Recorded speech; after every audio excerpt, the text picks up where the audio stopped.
हमारे इस चैनल मैथिली गंगा को लाल बटन दबाकर सब्सक्राइब करें व घंटी के निशान का बटन दबाएं ताकि सभी नए वीडियो आप तक तुरंत पहुंचे बिल्कुल मुफ्त।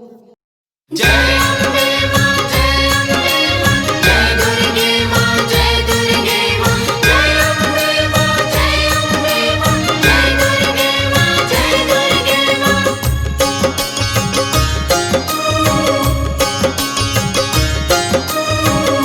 अपने सुन रहे छी गंगा कैसेट की प्रस्तुति। सकल जगत के पाप धोबै छै, सकल जगत के पाप धोबै छै, हमरा ल भेलै कठोर गई मैं गे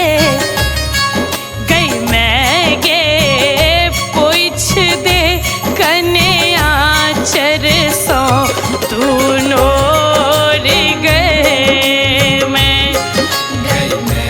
गे पोछ दे कन्या चर सो तू नोर गए।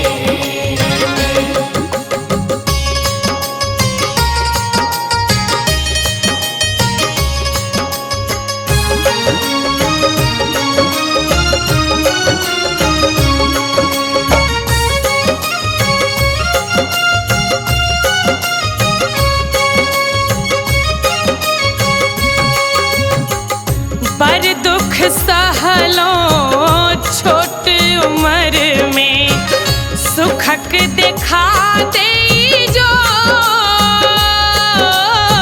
सुखक देखा दे जो भटक भटक अब थक गेलौं माँ, भटक भटक अब थक गेलौं माँ, अब लगा ले कोर गई मैं गे पोछ दे कन्या चर सो तू नोर गए मैं गे पोछ दे कन्या चर सो तू नोर गए मैं गे पोछ दे कन्या चर सो तू नोर गए। जय अम्बे मां, जय अम्बे मां, जय दुर्गे मां, जय दुर्गे मां, जय अम्बे मां, जय अम्बे मां, जय दुर्गे मां, जय दुर्गे मां।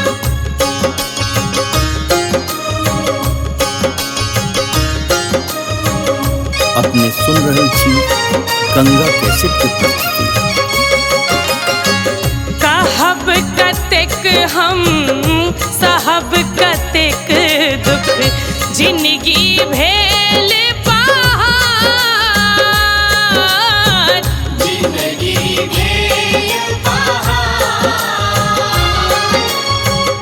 जगदम्बा जग तारिणी जननी, जगदम्बा जग तारिणी जननी, हमर दुखक नहीं ओर गई मैं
जीत